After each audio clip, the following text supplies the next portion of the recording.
السلام علیکم ورحمۃ اللہ وبرکاتہ۔ ناظرین، حضرت عبداللہ بن عمر رضی اللہ تعالیٰ عنہ سے روایت ہے کہ رسول اللہ صلی اللہ علیہ وسلم نے ارشاد فرمایا، کیا تم جانتے ہو کہ اللہ تعالیٰ کی مخلوق میں کون سب سے پہلے جنت میں داخل ہوگا؟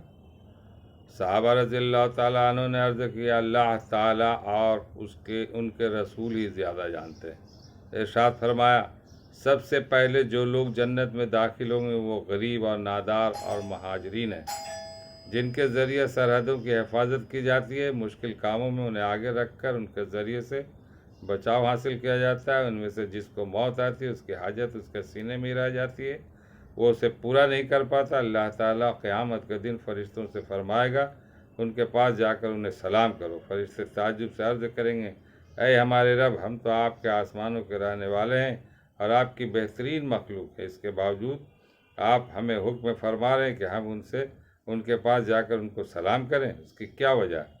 اللہ تعالیٰ فرمائیں گے، اس کی وجہ یہ ہے کہ یہ میرے ایسے بندے تھے جو میری عبادت کرتے تھے، میرے ساتھ کسی کو شریک نہیں ٹھہراتے تھے، ان کے ذریعہ سرحدوں کی حفاظت کی جاتی تھی، مشکل کاموں میں انہیں آگے رکھ کر ان کے ذریعے سے بچاؤ حاصل کیا جاتا تھا، اور ان میں سے جس کو موت آتی تھی اس کے حاجت اس کے سینے میں ہی رہ جاتی تھی، وہ اسے پورا نہیں کر پاتا تھا۔ چنانچہ اس وقت فرشتے ان کے پاس ہر دروازے سے یوں کہتے ہوئے آئیں گے کہ تمہارے صبر کرنے کی وجہ سے تم پر سلامتی ہوئی، جہاں میں تمہارا انجام کیا ہی اچھا ہے۔ ابن ہے وہاں۔